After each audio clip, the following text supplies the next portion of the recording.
안녕하세요. 사연에 빠지다의 DJ 민영입니다. 오늘 사연 속에 등장하는 이런 인간들은요, 실제로 우리 사회에서 쉽게 볼 수 있는 것 같은데요. 이걸 제대로 갚지 못하고 화병으로 고생하는 분들이 있으신 반면, 오늘의 사연 주인공처럼 두 마리 토끼를 다 잡으시는 분들도 계시네요. 오늘 사연 어떤 이야기인지 함께 읽어보겠습니다.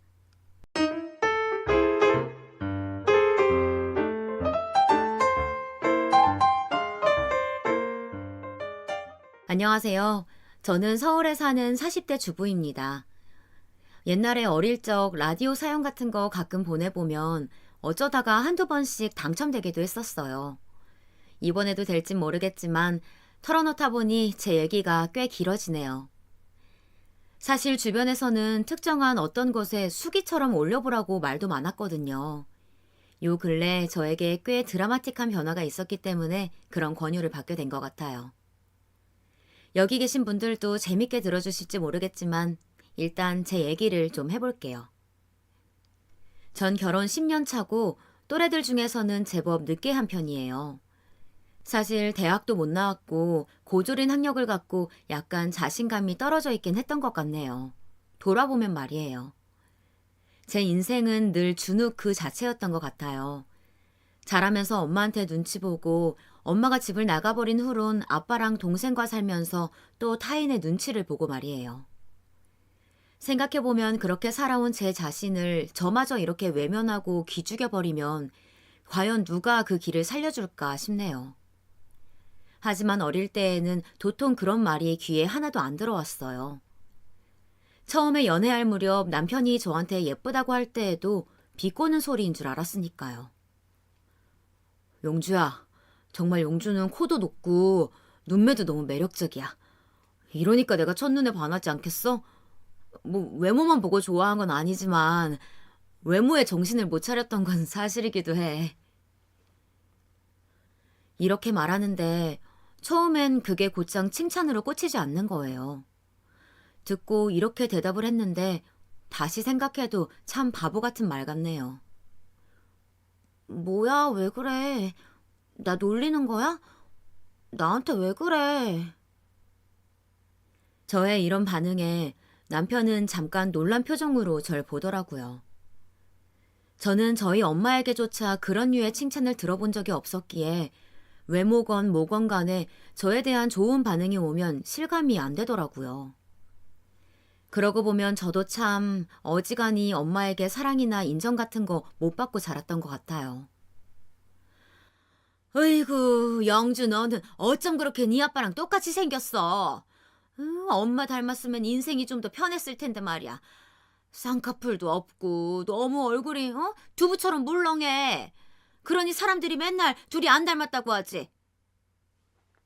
안 그래도 속상한데 엄마는 늘상 본인의 외모를 스스로도 자랑스러워하는 반면 딸인 제 외모는 가차없이 비하를 했었어요.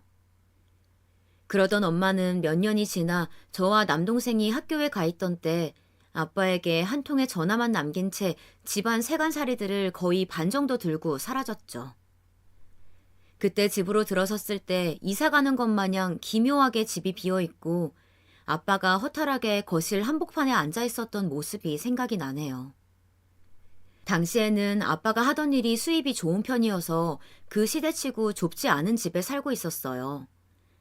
하지만 엄마가 집을 나가버리고 연락을 끊고 난 뒤 나와 아빠, 남동생이 살고 있는 집은 아주 조금씩 물에 잠기듯 망가지기 시작했어요. 얼마 안 있어 몇 년 좀 더 지나서 IMF가 터지고 말았고요. 아빠는 그때 본격적으로 일자리를 잃게 되었습니다. 그러다 보니 우리가 아파도 병원조차 제대로 보낼 수가 없었답니다. 학교 다니면서 학원 같은 것은 꿈도 꿀 수 없었고요. 갈수록 저와 남동생 그리고 아빠의 꿈과 마음의 공간은 줄어들기 시작했어요. 이렇게 추상적인 것들만 사이즈가 축소된 게 아니고 당장 눈에 보이는 물리적인 것, 집이라는 공간과 우리의 재산도 똑같이 축소되어 가기 시작했답니다. 엄마가 저에게 정신적으로 아주 힘들게 했던 부분들은 외모에 대한 놀림, 그리고 조금의 사랑도 주지 않고 늘상 남동생과 편애를 했다는 것인데요.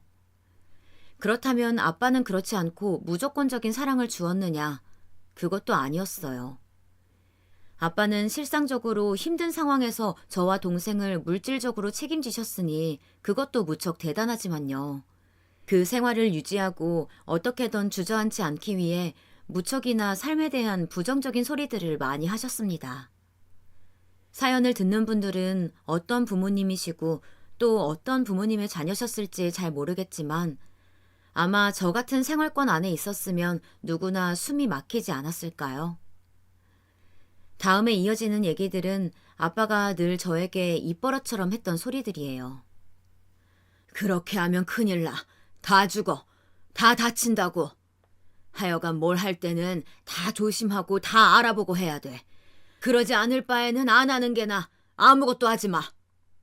이런 것들을 종합해보자면 저는 부모님으로부터 딱히 존중이나 배려, 사랑의 표현 같은 것들을 전혀 받지 못하고 자라났어요. 고등학교를 졸업하자마자 친구네 엄마가 소개해주신 지방의 작은 물류 공장에 취직해서 한동안 거기서 숙식을 다 해결하면서 살았고요. 아빠는 여자애가 그런 곳에서 돈을 벌고 먹고 사는 걸 이해하지 못해서 불같이 화를 내셨는데요. 달리 방법이 없었는걸요. 그러지 않으면 우리 집은 점점 줄고 줄어들다 못해 바람 빠진 풍선보다 그 작은 집, 가끔 쥐도 나오고 벌레도 나오는 그 집에서 도무지 탈출할 수가 없었거든요. 어찌 보면 저는 제 딴엔 꽤 자수성가했다고 생각해요. 가족들 모두 변변치 않은 상황에 있을 때 저는 또래들이 웬만하면 다 갔던 대학도 포기하고 일찍 취업선에 뛰어들었어요. 그러니 아빠는 늘 마음의 빚이 있고 그걸 좀 좋게 순화해서 표현하거나 하면 좋을 텐데 늘 부정적으로 말을 해요. 인생이 너무 힘들었기에 모든 기본적인 스위치가 다 부정적으로 변하게 되었나 봐요. 이게 다 네 엄마 때문이야. 영주 니네 엄마가 그러고 나가버리지만 않았어도 내가 충격받아서 일을 몇 달 놓을 일도 없었을 거고 그러다가 수입도 줄고 집도 줄이고 그러는데 IMF까지 와버렸어. 진즉 애들 잘 키웠으면 이런 일도 없었을 텐데. 좋은 일이 생겨도 좋게 받아들일 줄 몰랐던 아빠. 맨날 그렇게 소심하고 실패를 두려워하며 부정적이기만 했던 아빠 밑에서 자라왔던 저는 저에게 구애해오는 남자들의 반응도 곱게 받아들일 수 없었어요. 그래도 그런 저를 바뀌게 해주겠다고 무던히 노력을 하기에 이 사람은 믿어도 될 줄 알았더랬죠. 하여간 많은 남녀들이 초반에는 서로에 대해 어느 정도 착각을 하다 보니 사랑에 빠지게 되는 것 같아요. 이래저래 몇 년을 교제하다가 30대가 되어서 저도 비로소 제 집으로부터 나가고 싶다는 생각이 들더라고요. 사람도 괜찮아 보이는 이 사람과 그때 결혼을 결정해서 식도 올리고 둘이 그렇게 같이 살게 되었어요. 그런데 말이에요. 제 남편만 그런 건지 모르겠지만 이 사람 결혼하고 좀 시간이 지나니까 슬슬 변하기 시작하더라고요. 영주야, 이번 주에 우리 집에서 모임 가질까 하는데 괜찮지? 형수님이랑 재수씨도 와서 도와주신다고 하더라고. 뭐 먹을 거 많이 안 해도 돼.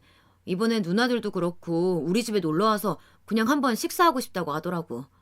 너 요리 하나는 기똥차게 잘하잖아. 제가 예민해서 그런지 이 말을 곱게 못 받아들이겠는 거예요. 그리고 연애할 때 그렇게 저한테 매달려서 다 맞춰주고 죽을 신용까지 하던 남편이 대뜸 자기 식구들을 초대해서 저에게 일거리를 넘기는 게 달갑지 않았어요. 그런 일을 왜 나한테 이렇게 촉박하게 물어보는 거야? 형님이랑 동서가 도와준다고? 왜 우리 집 집들이를 나한테 상의도 안 하고 정하려고 해? 그리고 마지막으로 저를 제일 기분 나쁘게 했던 것은 이 말이었어요. 그리고 말이야, 오빠. 요리 하나는 기똥차게 잘한다니. 그럼 내가 다른 건 못한다는 거야? 그러자 남편은 뭔가 이골이 난다는 듯 그럴 줄 알았다는 듯 버럭하고 화를 내는 거예요. 갑자기 돌변하는 모습에 저는 엄청나게 놀라버렸어요. 아, 누가 뭐래? 네 입으로 너 잘하는 거 없다고 했잖아. 그런데 요리는 실제로 잘하니까 내가 인정해준 건데 뭐가 그렇게 불만이 많아? 그리고 결혼도 했는데 내가 이런 거 부탁 하나 못해? 집도 절도 내가 다 해오고 이 결혼 위해서 나는 이렇게 노력하고 있는데 영주 너는 뭘 하는데? 저는 당시 전업주부로 집에서 살림만 하긴 했었어요. 어지간히 부정적이었던 아빠와 어지간히 게으른 남동생과 함께 살면서 집을 깨끗이 유지하려다 보니 살림에 어느 정도 도가 트긴 했었어요. 남편의 말 맞다나 요리를 못하는 편도 아니고 굳이 어느 쪽이냐고 묻는다면 잘하는 편이긴 했었어요. 결혼하고 바로 다음 달이 시어머니 생신이었던지라 그때 시댁에 가서 제가 해간 요리들을 좀 내놓긴 했었거든요. 그때도 엄청나게 칭찬 일색이긴 했는데 이때 손윗 형님이 저를 약간 비꼬듯 말을 하는 거예요. 기분 탓이 아니라 진짜로 말이에요. 와, 우리 동서는 가방끈은 짧다더니 요리끈은 아니 앞치마끈은 긴가 보다. 그쵸 서방님? 제가 처음에 손이 형님이나 동서들과 인사하고 지낼 때 나름 편하게 사이좋게 만남을 가져보겠다고 너무 제 속 얘기를 다 했던 탓일까요? 결혼 초반에 이렇게 며느리들끼리 셋이서 만난 적이 있었는데요. 그때 제가 그냥 허물없이 이 둘이 정말 좋은 사람인 줄 알고 저의 약한 부분을 얘기했던 적이 있었어요. 근데 그때 다들 웃어넘기듯 하더니 결혼 생활 하는 내내 마주칠 때마다 그걸 자꾸 끄집어내는 거예요. 그러니 저도 그쯤 돼서야 이 둘이 결코 좋은 타입의 인간들이 아니란 걸 안 거죠. 아무튼 그건 그렇다 이거예요. 요리 잘한다는 걸로 비꼬고 빈정댈 땐 언제고 시댁 식구들과 식사하고 대량으로 음식을 준비할 때 꼭 저한테 떠넘기더라고요. 그러니 저는 화가 날 수밖에 없었어요. 오빠, 그렇게 좀 말하지 마. 애초에 결혼하자고 한 사람이 누군데 지금 나한테 뭐 집해왔네 어떻네 하면서 하나하나 뭐 따져라도 나누겠다는 거야? 그럼 왜 결혼하자고 했어?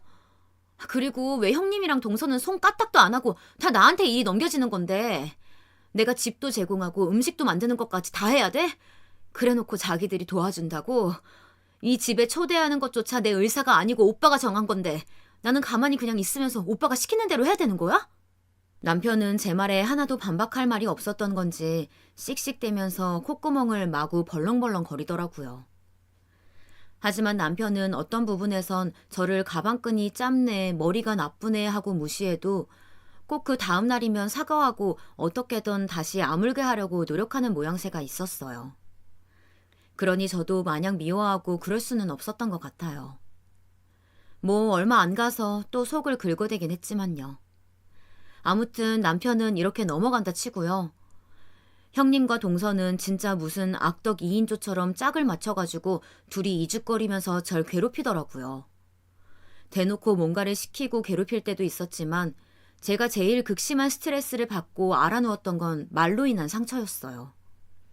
동서는 희죽희죽거리면서 형님이 저를 약올릴 때 같이 놀리고 쓱 빠졌고요. 형님은 아주 대놓고 저에게 회초리를 휘둘러 대더군요. 제 어디가 그렇게 마음에 안 들었던 건지 어느 순간부터는 지네 모임에 안 끼고 슬슬 빠지는 제가 몹시 얄미웠나 봐요. 우리 둘째 서방님네 동서는 맨날 뭐가 그렇게 바빠? 집에만 있잖아. 나랑 막내 동서야 회사에서 맨날 보니까 가끔 동서 생각이 나더라고. 혹시 일자리 필요하면 뭐 여기서 일하게 해주고 싶긴 한데 가족이라고 아무나 쓸 수는 없잖아. 그치 막내 동서? 우리 둘째 동서는 학력도 안 되긴 하잖아. 뭐 전에 무슨 공장에서 일했다고 했나? 아, 내가 그거 우리 엄마한테 얘기했더니 말이야. 우리 엄마가 뭐라고 했는지 알아? 얼굴도 본 적 없는 지네 친정엄마랑 나랑 무슨 상관이라고 그렇게 낄낄대는 건지 슬슬 화가 차오르더라고요. 엄마가 그러더라고. 옛날에는 공순이라는 정식 명칭도 있었는데 지금은 뭐라고 부르냐고 그렇게 묻는 거 있지? 아, 내가 생각해도 그래. 아니 근데 말이야. 공순이가 뭐야? 대체 공순이가? 뭐 요즘도 공순이가 있나? 자기 일할 때는 자기 보고 공순이라고 그랬어? 세상에.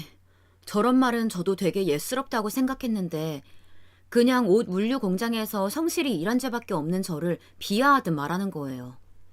심지어 이런 얘기를 할 때마다 뭐가 그렇게 웃기고 재미있는 건지 너무 웃겨 죽겠다 너투로 말해요.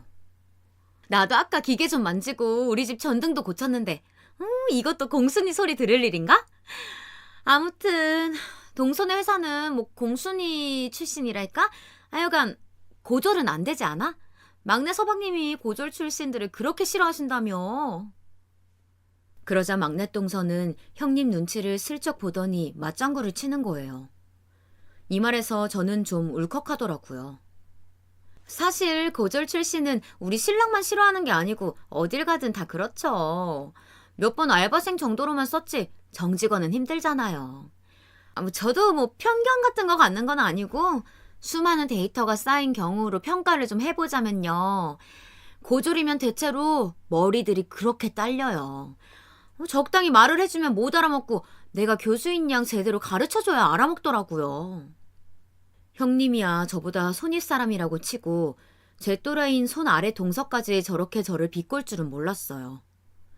그동안 몇 마디 입 안 열고 조용히 형님 옆에 붙어 있길래 저런 생각을 갖고 있는 줄은 몰랐거든요. 전형적으로 약자한테 강하고 강자한테 약한 타입이더라고요. 게다가 이 말까지는 너무 굴욕적이라 더 듣고 있기 힘들었어요. 고졸하느니 차라리 중졸이 나을 것 같아요.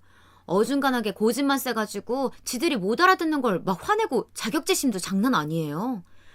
뭐 아예 중졸이면 자신감도 팍 가라앉아가지고 남의 얘기를 그나마 듣거든요. 하여간 일 시키는 입장에서 고졸은 최악이죠 뭐. 어머, 이거 둘째 형님 가르쳐서 한 얘기는 아니에요. 화나신 거 아니죠? 굳이 제가 뭐라 하지도 않았는데 거기에 덧붙여 저런 말을 쓱 던지고 제 눈치를 살피더라고요. 저는 그날의 말들을 좀처럼 잊지 못하고 계속 체한 듯이 스트레스를 받곤 했어요. 일을 하다가도 살림을 하며 이래저래 움직이다가도 정말 뭘 하건 간에 자꾸 저런 말들이 저를 힘들게 하더라고요. 나중에 임신하고 아기 가졌을 때에는 더더욱 형님 동서를 만나지 않았어요. 남편에게 이런 말을 했더니 본인이 들어도 좀 그랬는지 선을 긋더라고요. 뭐야, 형수님이랑 재주씨가 그런 말도 해? 그건 좀 실망이다. 나도 그건 아무리 우리 쪽 사람이라지만 편 못 들겠다. 영주 너 당분간 그냥 그 사람들 만나지 마. 태교에 나쁘니까. 남편이 알아서 이렇게 말해주니 그 후로 그들을 만나지 않기로 했어요. 지네들끼리 제 욕을 하던지 말던지 애기도 잘 안 보여주고 시댁 모임도 잘 안 갔어요. 하지만 정말 어쩔 수 없이 도무지 피할 수 없이 연중 행사로 명절 때는 보잖아요. 그때는 남편이 한번 슬쩍 언지를 주는데도 이것들이 가만히 있지를 않는 거예요. 저 형수님, 그런 얘기 하신다고 이 사람이 스트레스 많이 받았어요. 그만하세요. 나름 좋게 좋게 얘기했는데도 이게 뭔가 형님을 더 발끈하게 만들었던 모양이에요. 큰 아주버님과 막내 서방님도 보고 있는 입장에서 민망했던지 차마 저희 남편한테는 빽 못하고 저한테 뭐라고 하더라고요. 이때는 저희 남편조차 혀를 내둘렀고 주변에서 말리는 분위기였어요. 어머, 제가요? 제가 왜요? 동서, 나 때문에 스트레스를 받아? 세상에, 왜? 어머, 자기 되게 웃긴다. 서방님한테 말을 그런 식으로 하면 어떡해? 나 오해받잖아. 내가 뭘 어쨌다고 말을 그렇게 하고 다녀? 저 형님, 제가 뭐 어떻다고 한 게 아니라요. 그런데 형님은 여전히 얼굴이 삶은 문어처럼 빨개져서는 도저히 믿을 수 없단 표정으로 저를 마구 몰아붙이기 시작했어요. 내가 왜? 어머, 자기가 뭔데 나를 이상한 사람으로 만들어? 안 그래요? 막내 동서, 자기가 말해봐봐. 내가 둘째 동서한테 뭐 말실수라도 한 거 있어? 그러자 한창 이 사이에서 저와 형님 사이 간을 보며 빠르게 눈을 넙치마냥 옮겨대던 막내 동서는 냅다 하고 저 말을 받아가지고 저한테 던져버리더라고요. 아니요. 저도 두 분 얘기하실 때 늘 같이 있었잖아요. 이건 둘째 형님이 좀 예민하신 것 같은데요? 큰형님은 맨날 둘째 형님 걱정하고 챙겨주시는데 분위기가 좀 이상해진 것 같아요. 이러니 저만 궁지에 몰려서 어쩔 줄 모르고 있었어요. 결국 하도 분위기가 안 좋고 거북해지니 어머님이 말리셨고 빠르게 각자 집으로 흩어지게 되었답니다. 돌이 막 지난 아기를 안고 차에 타고 돌아오는 와중에 남편한테 얼마나 하소연을 했는지 몰라요. 그나마 죽으라는 법은 없는 건지 남편은 제 얘기를 좀 들어주긴 하더라고요. 나는 당신 잘 아니까 나한테 얘기해. 솔직히 내가 봐도 형수님 아까 좀 이상해 보였어. 그렇게 발끈하고 화내는 거 처음 봐. 자기 딴엔 억울하다고 그러는 거겠지만 나는 당신도 잘 알고 우리 형수님도 어느 정도 알잖아. 뭔가 이상하다는 것 정도는 알지. 저도 애지간히 억울했던지 그나마 남편이 저 정도 선에서 받아주는 것조차 그렇게 감지덕지하게 여겨지고 고맙더라고요. 하지만 이러나 저러나 저 짜증나는 인간들을 매년 끊임없이 봐야 한다는 게 너무 싫고 불쾌하게 느껴졌어요. 가능하다면 안 보고 살고 싶은데 시댁에서는 아들들 옹기종기 모여 살게 한답시고 다 근거리에 살게 하셨거든요. 막내 서방님이 차리신 회사가 있는데 거기에서 막내 동서도 일하고 그걸 도와준답시고 형님도 같이 일하고 있어요. 역 근처에 있는지라 애지간하면 지나갈 때마다 잘 마주치기도 하고 이런 게 너무 짜증나는 거예요. 게다가 심지어 그 둘은 뭐가 그렇게 자랑이라고 지들이 회사에서 저지르는 비리를 자랑스럽게 떠들어대더군요. 아마 그조차도 제가 말귀를 잘 못 알아먹을 거라고 생각해서 떠든 것 같아요. 그러니 들을 때 더 열받더라고요. 자기, 이번에 커피 머신 산 거 어떻게 처리했어? 그때 그거 다 알아서 하는 방법이 있다고 했었잖아. 나 우리 민우 아빠한테 팁 좀 주려고 그러거든. 그때 어떤 식으로 처리한 거야? 이런 거 세무조사에 안 걸리게 잘하는 방법 좀 알려줘 봐봐. 그 말을 듣고 막내 동서는 뭐 대단한 거 알려준다는 듯이 아주 눈을 번쩍이더라고요. 아, 그거야 형님? 저만 믿고 따라오세요. 저도 처음에는 좀 무섭고 쫄았었는데 까짓것 아무것도 아니더라고요. 하다 보면 자연스럽게 몰래 빼돌리고 영수증 처리 대충 하는 게 있다니까요. 아는 사람들한테 물어물어 대충 영수증 써달라고 하고 넘어가는 게 있어요. 이번에 커피 머신이랑 애들 소파까지 같이 샀는데 그것도 다 방법이 있습니다. 그러면서 제가 알기로는 막내 동서네가 무슨 정부에서 지원해주는 사업을 하는 걸로 알고 있거든요. 거기에도 엄연하게 명분을 걸어두고서는 지들 살 거 실컷 사대는 게 보이더라고요. 지들 집에 가구들도 바꾸고 무슨 명목이 있다고 아주들 신이 나 있었어요. 그렇게 둘이서 작당을 해먹고 있으면서 뭐 그리 자랑스러운 일을 한다고 저를 무시하는지 너무 고깝게 느껴졌어요. 그런데 시간이 좀 지나 우리 애가 어린이집에 다닐 무렵 저는 아주 희한한 인연을 만나게 되었습니다. 늘 어딘가 자신감이 부족하고 주눅 들어있고 그리고 시댁 식구들 기에 눌려서 길을 못 펴던 저에게 인생이란 건 얼마든지 새롭게 바꿔서 살 수 있다는 걸 알려준 사람이 있었답니다. 다름 아닌 우리 아이 친구의 엄마이자 우리 아파트 윗위층에 살던 언니였어요. 원래 맨날 어린이집 등하원 시키면서 얼굴을 보긴 했지만 친해진 건 아마 원에 있는 행사 때였던 것 같아요. 저보다 5살 위의 언니였는데 자기 아들과 우리 아들이 잘 노니까 이런 모습을 너무 귀여워하더라고요. 승준이 엄마, 다음에 우리 집에 놀러와. 내가 커피 맛있게 내려줄 테니까. 애들은 놀게 하고 우리도 놀자. 몇 번이나 이렇게 초대를 해오길래 저도 간식거리를 사들고 아이랑 같이 갔었거든요. 그런데 이때 제법 충격적인 얘기를 듣게 된 거예요. 너무 놀라서 저는 막 말을 더듬으면서 물었어요. 어머머, 그럼 신우랑 같이 사신다고요? 그러자 언니는 여지껏 밝았던 얼굴에 슬쩍 그늘이 지더니 어쩔 수 없단 어투로 말을 하더라고요. 그렇게 되었어. 우리 시어머니가 보통 지독한 사람이 아니야. 결혼 안 한 신우 2년만 데리고 살아달라고, 안 그럴 거면 아파트고 뭐고 다 빼라고 난리가 났어. 근데 문제가 뭔지 알아? 벌써 5년째 같이 살고 있어. 그나마 지금은 지도 눈치가 있으니까 매일 집에 붙어있지는 않아. 이 언니는 정말 저보다 훨씬 더 지독한 스트레스를 안고 사는 사람이었어요. 신우랑 엄청나게 싸워서 이혼하려고도 하고 이사 가려고도 해봤다더군요. 그럴 때마다 어머니는 바닥에 드러누워. 이사 갈 거면 자기를 밟고 가라나. 자기가 볼 때는 어때? 나 그렇게 사는데도 아직까지 미치지 않은 게 용하지? 이때 좀 혀를 내두르긴 했는데 더 놀랄 거리가 남아있었더라고요. 이런 경우를 개천에서 용난다고 말해도 되는 건지 모르겠지만 저라면 도저히 꿈도 못 꿀 이런 환경에서 이 언니는 기이한 일을 해냈더라고요. 진짜 여러모로 너무 죽을 것 같아서 말이야. 너무너무 힘드니까 어떻게든 탈출하고 싶더라고. 신우이랑 어머니한테 고래고래 질러봤자 바뀌는 건 아무것도 없어. 내가 내 팔자 고치려면 그냥 나를 뜯어 고쳐야 돼. 이렇게 독하게 말하던 언니는 뭔 종이를 하나 갖고 오더니 쓱 보여주더라고요. 글쎄 제 기준에서만 그런 건 아닐 텐데 아무튼 그 어렵고 힘들게 느껴지는 세무사 시험에 합격했다는 증명서였어요. 어머, 이게 뭐예요? 언니, 이게 어떻게 가능해요? 그러자 언니는 한숨을 토해내면서 본인도 정말 피를 말리는 시간이었다고 고백하더라고요.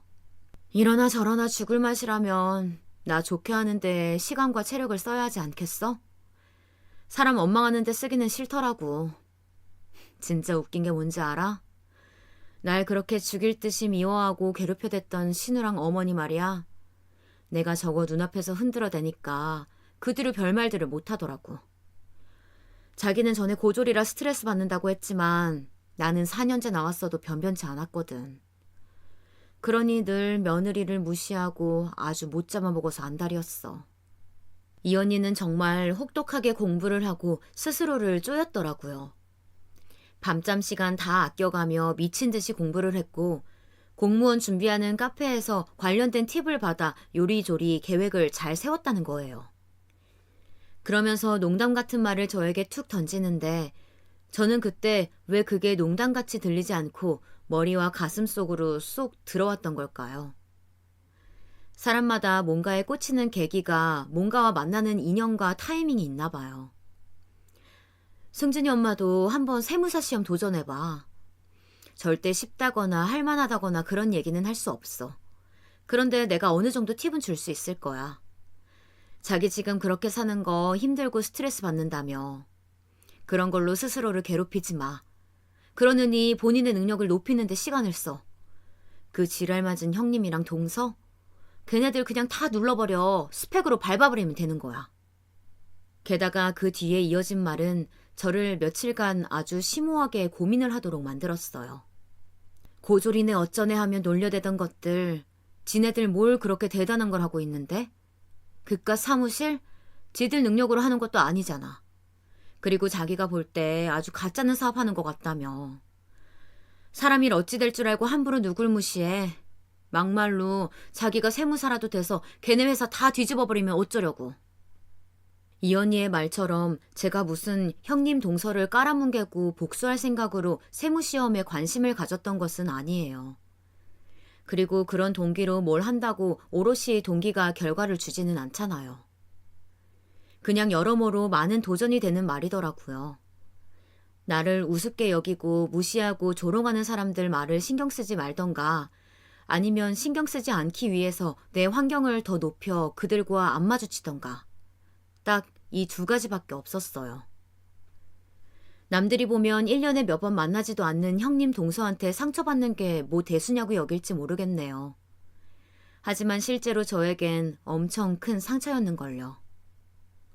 고민하던 끝에 이 언니와 저희 남편에게 세무사 시험을 보겠다고 선포했어요. 언니는 심각하게 듣더니 중간에 포기할 거면 하지도 말라고 조언해주는 자기만 김 빠진다고 하더라고요. 사실 공부야 본인이 하는 거고 한계도 있는 거니까 내가 뭐라고 할 수는 없는데 조언해주는 것도 조언 듣는 것도 둘 다 사람의 시간을 쓰는 거야. 나는 자기가 열심히 꾸준히 하겠다면 팁을 줄 거야. 근데 어중간하게 내가 그때 자기 앓는 소리 좀 들어줬다고 어설프게 복순이 뭐니 일시적으로 불타오르는 거면 안 할래. 그 말을 들으니 전 더 뭔가 이걸 붙잡고 공부하고 싶다는 생각이 들더라고요. 대략 얘기해준 공부할 범위를 들으면서 점점 이가 떨려오긴 했지만요. 남편도 이때에는 저를 말렸었어요. 세무사 시험? 자기가 그거에서 뭐 하려고? 갑자기 뭔 바람이 불어서 그래. 에이, 누가 또 우리 색시한테 바람 불어 넣었어. 이렇게 장난스럽게 말하긴 하지만 기본적으로 제가 살림이나 육아를 제쳐놓고 뭔가 한다고 할까봐 싫어하는 눈치더라고요. 솔직히 대놓고 저를 무시하는 형님이나 동서 못지않게 제가 살림만 하고 붙어있길 바라는 남편의 길들임이 더 싫었어요. 누가 자기를 무시해? 누가 우리 셋이 무시해? 자기는 지금 모습으로 충분해. 뭔가 더 안 해도 괜찮아. 뭘 또 그 나이에 머리 아프게 공부야. 그 엄마는 원래 머리가 좋았나 보지. 그냥 남 얘기다 하고 넘겨. 더는 내가 보는데 당신이 왜 그런 고생을 해? 말이야 저를 걱정하는 것 같지만 글쎄요. 은연중에 그냥 늘 지식이 어딘가 부족한 채로 자기 옆에 그냥 말없이 본인 보자나 하면서 있어주길 바라는 것 같았어요. 그게 결혼 연차가 점점 지나가다 보니 어느 시점에서 느낌이 오더라고요. 그래서 전 되도록 남편에게 방해를 받고 싶지 않아서 아이와 남편이 깨어있지 않는 시간을 이용해서 공부를 해보게 되었어요. 먼저 세무사 시험에 합격했다는 아이 친구 엄마. 그러니까 이제 제가 일명 미숙언니라고 부르던 그 언니는 제 진심을 알고 조금씩 팁을 주기 시작하더군요. 이제 자기도 이른바 맘시생, 엄마 고시생이 된 거야. 결심한 이상 남편이나 시댁에서 뭘 어떻게 다들 지저대도 그냥 다 무시해. 그런 거 듣고 있으면 한도 끝도 없고 그거 들어주고 멈춰 있으면 금방 50대는 거야. 남편 없으면 아무것도 못하고 사회에서 도태되고 싶지는 않잖아. 그리고 자기 아니면 애나 남편이나 아무것도 못할 것 같지? 왜 못해? 심지어 남편은 성인인데 밥이나 빨래나 그런 거 다 적당히 알아서 시켜. 그리고 자기는 여기 커뮤니티 보면서 공부해서 합격한 수기들 보면서 계획 잘 세워봐. 이러면서 저에게 몇 가지 팁들을 알려주기도 하고 본인이 들었던 강의나 문제집 같은 것들을 열심히 골라주더라고요. 언니도 바쁜 인생을 살고 있는 와중에 저를 그냥 지나치지 않고 세심하게 봐줘서 정말 고마웠어요. 하지만 저도 처음엔 배포 있게 시작했으나 공부할 내용도 많고 일단 영어가 너무 딸렸었거든요. 이럴 기세로 시작한 건 아닌데 중간에 너무 힘이 딸리더라고요.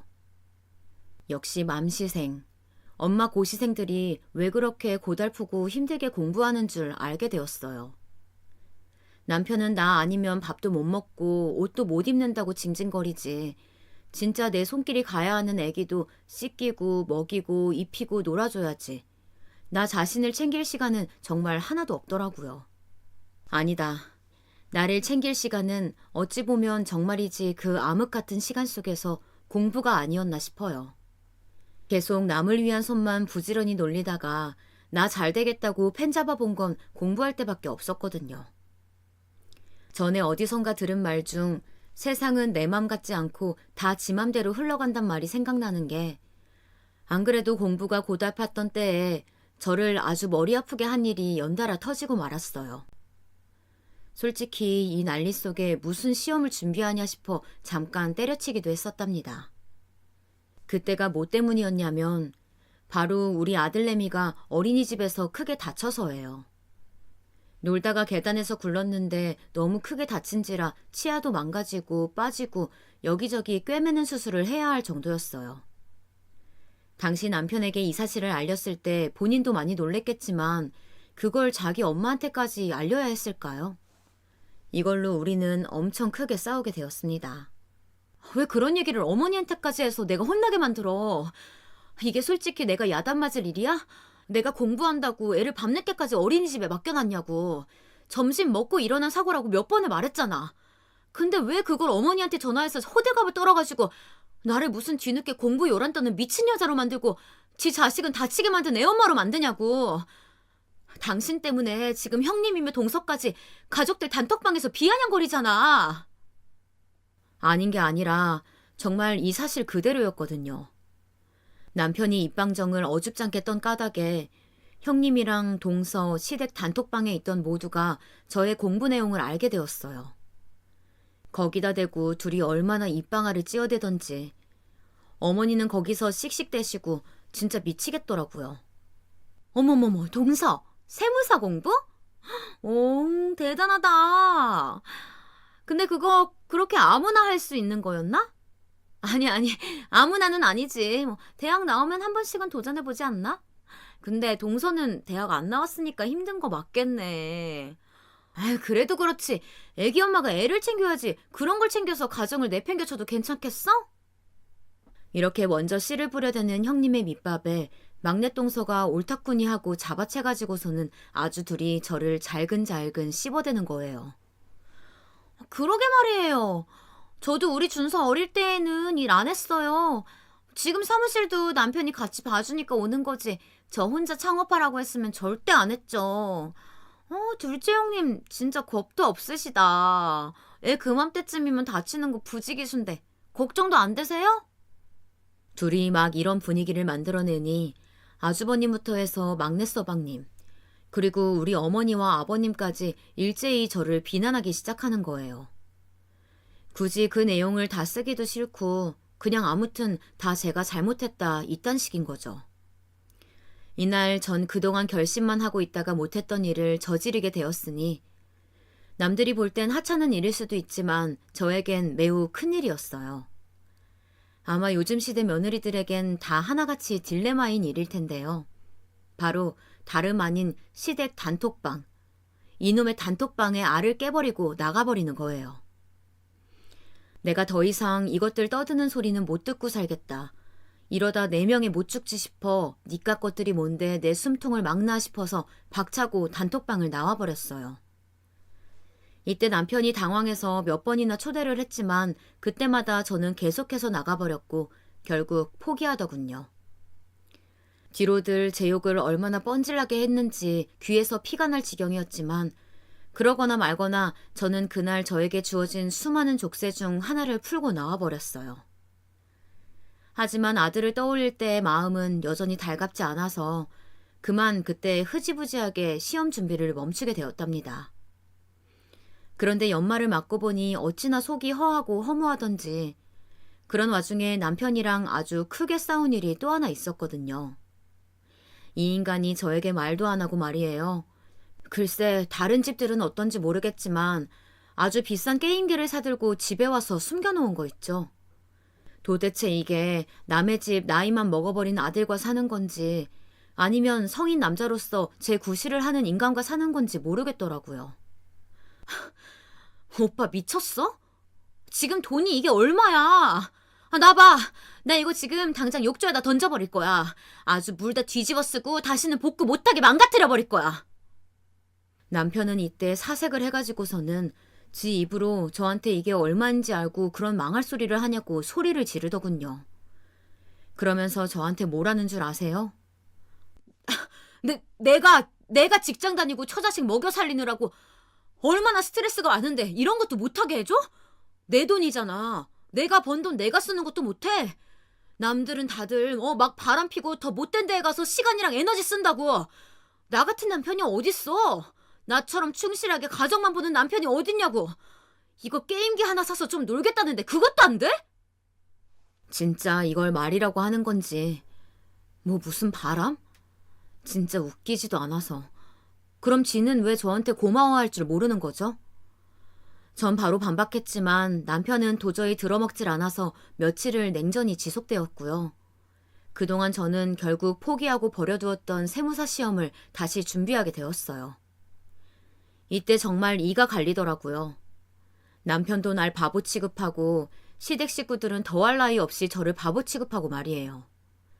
저에게 세무사 시험을 권유했던 미숙 언니에게 정말 창피함을 무릅쓰고 다시 연락을 했어요.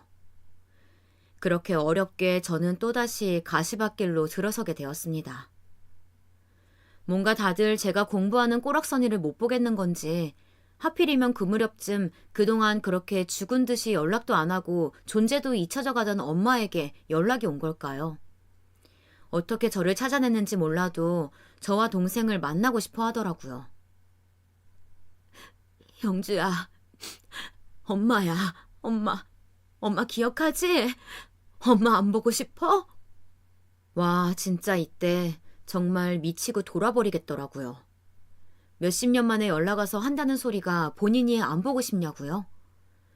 님들이라면 저런 엄마가 보고 싶겠나요? 엄마는 오랜만에 연락하는 주제에 실컷 자기 연민에 빠져서는 본인을 아주 한없이 불쌍한 인간인 양 착각하고 있더라고요. 본인 때문에 저와 아빠와 제 동생이 어떤 인생을 살았는데 말이에요. 전 대충 무시하고 그렇다고 혈연인 관계를 차단할 수도 없어서 적당히 전화를 받아주고 말고 하면서 넘겼어요.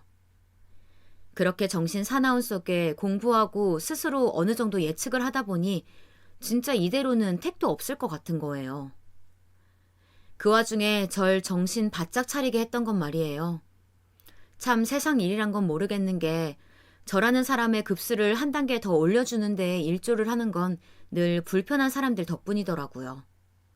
저에게 도움 주고 조언해주는 사람 덕도 있지만 보통은 날 열받게 하고 불편하게 만드는 사람들 때문에 다시는 그 꼴 안 보겠다고 악쓰고 성공해버리는 경우가 많은 것 같아요.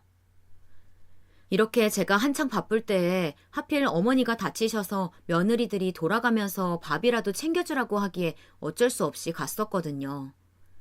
그때 정말 마주치기 싫어 죽겠는 형님과 동서를 맞닥뜨리게 된 거죠. 여전히 저를 열받게 하고 혐오스럽게 굴더라고요. 동서 오랜만이야? 그 뭐지 세무사 시험 본다며? 아직도 준비하는 거야? 벌써 몇 년째야? 한 3년 되지 않았나? 아닌가 4년인가? 그러다가 승준이 대학 가겠다. 안 그래? 이런 말 정도는 좀 무시하고 넘어가려고 했는데 여기서 빠직하게 제 속을 긁는 말을 하더라고요. 너무 어이가 없어서 저도 모르게 몸을 획 돌려서 형님을 노려보았어요. 아니 빨리 좀 붙어서 여기저기 조사 좀 다니고 좀 그래봐. 동서가 하는 세무조사 진짜 볼만하겠다. 안 그래?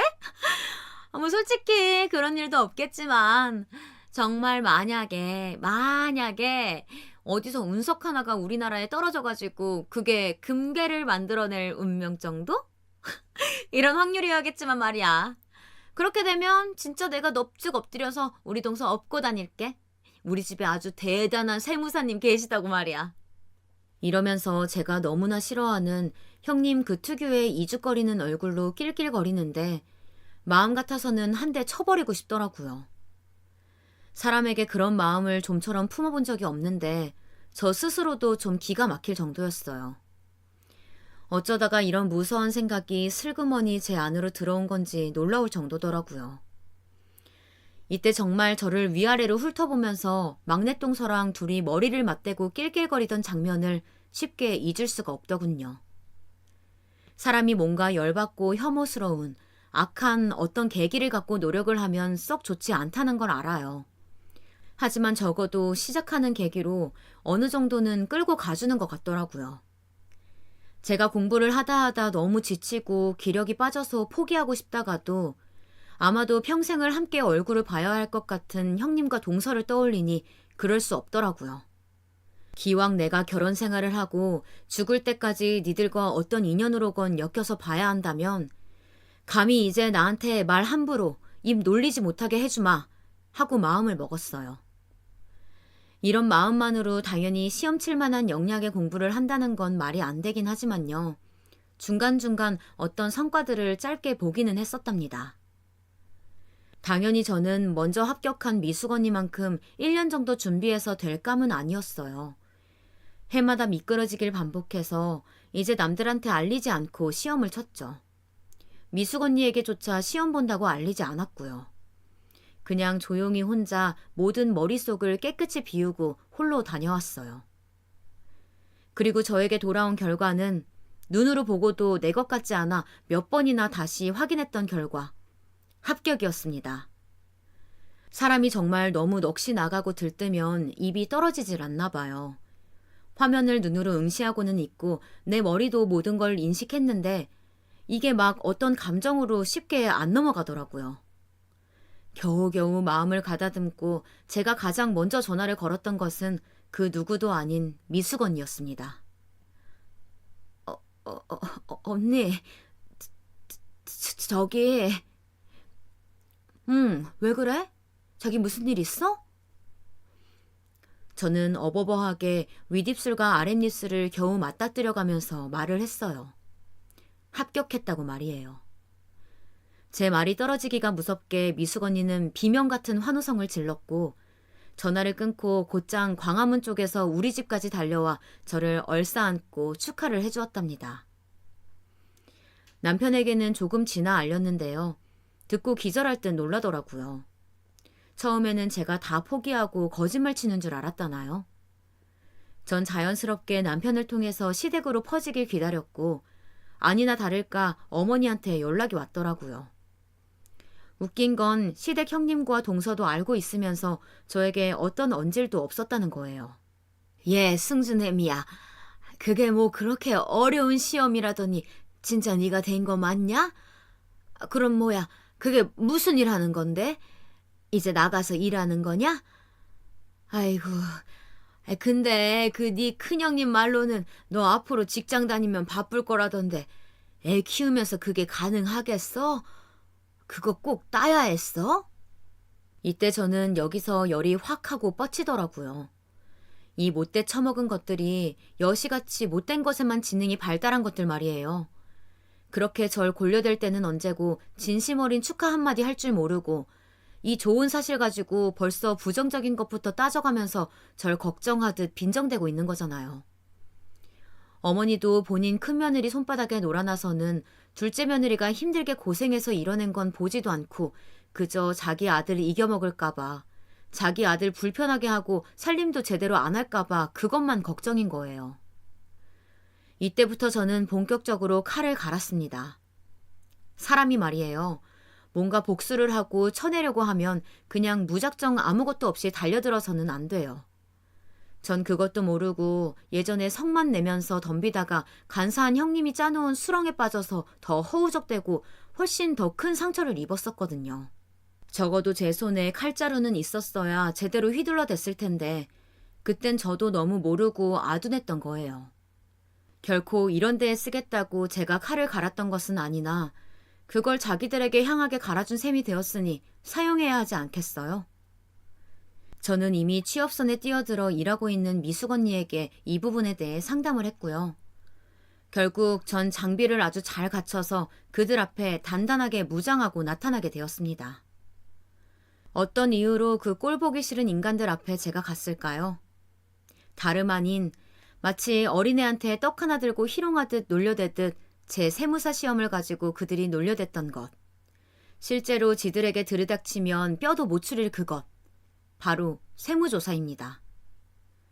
지들 입으로도 곧잘 했던 소리가 있거든요. 어째 세무조사 들어올 만도 한데 안 들어온다고 말이에요. 그런 말을 형님이 그렇게 많이 했었어요. 내 친구 보면 남편네 회사에 그렇게 툭하면 세무조사가 들어온다나 봐. 그리고 보면 자기네는 진짜 계속 요리조리 잘 피해간다. 운도 좋은 셈이지. 그러니까 그럴 때 삥땅 많이 쳐놔. 뭐 대외적으로 안 걸리게 넘어가는 팁도 이미 빠삭하고 자기네는 아주 천하무적이지. 나한테 떨어지는 콩고물도 있으면 더 좋고 말이야. 이러면서 시궁창에서 굴러다니는 쓰레기 마냥 지들끼리 머리를 맞대고 낄낄거리더니 아주 꼴 좋다 이거예요.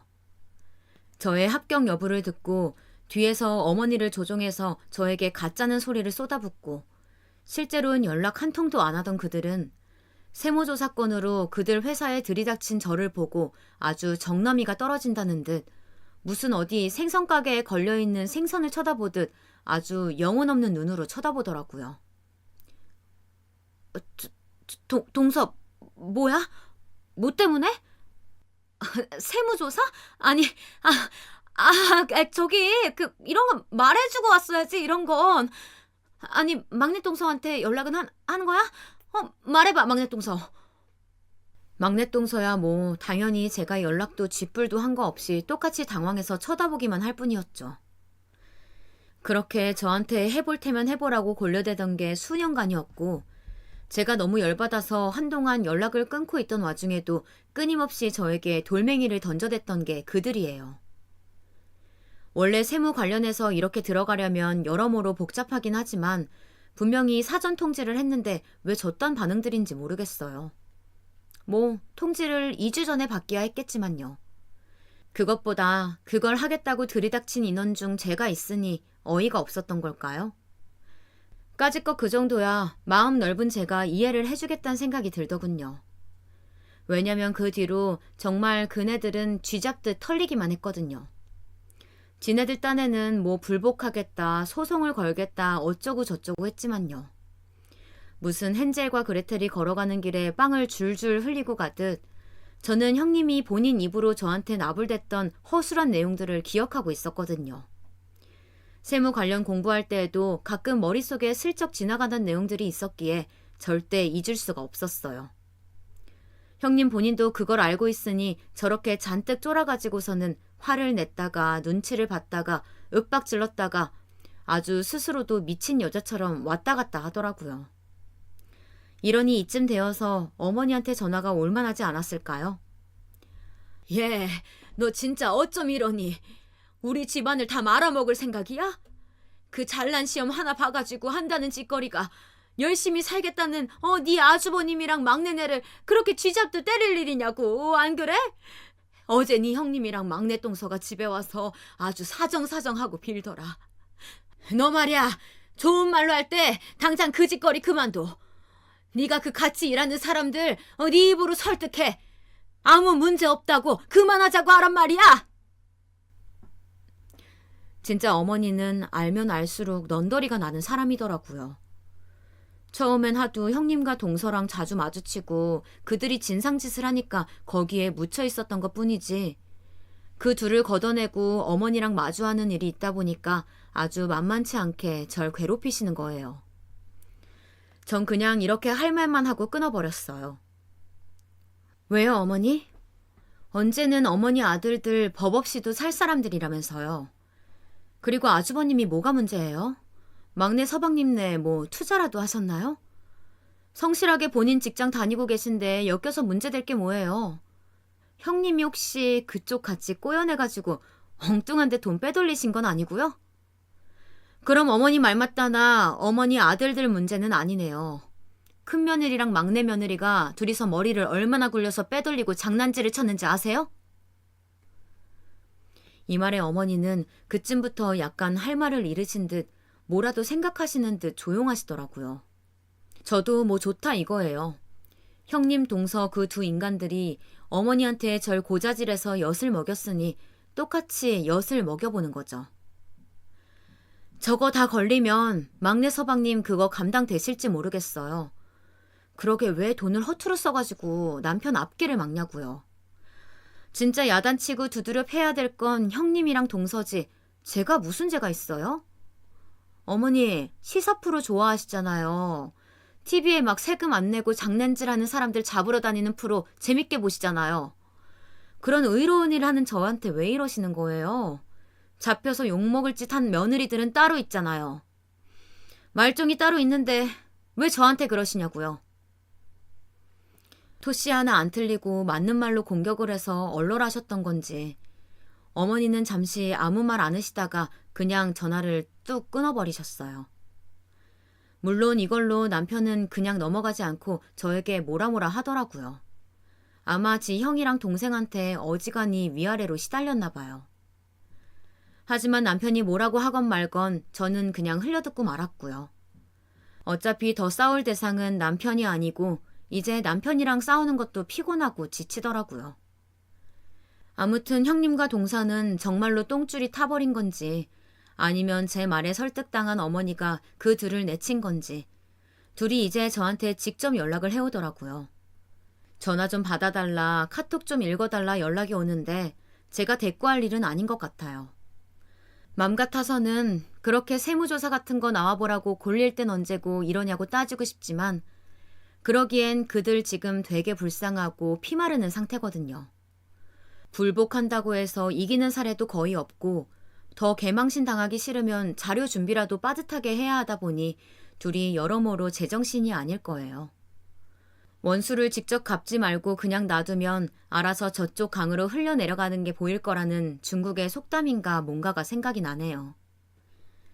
저는 그냥 저대로 열심히 이대로 커리어 올려가면서 살아보려고 합니다. 그들과 싸우면서 이런 계기에 올라타긴 했지만 그렇게 해서 올라탄 나무 위는 새로운 세상이네요. 이게 진짜 인생인가 하는 생각이 들기도 하고 내가 몰랐던 세계를 경험하며 배울 게 아주 많아서 신기해요. 복수하고 갚는 것도 이쯤 했으면 됐고, 나머지는 지들이 굴러 떨어지게 내비두는 수밖에요. 전 저대로 새로운 세상에 뛰어들어 또 다른 제 인생을 만나볼 생각입니다. 이건 이것대로 쉽지 않은 터널이겠지만 그래도 화이팅 해봅니다. 모두들 건강하시고 원하는 일 잘 되시길 소망할게요.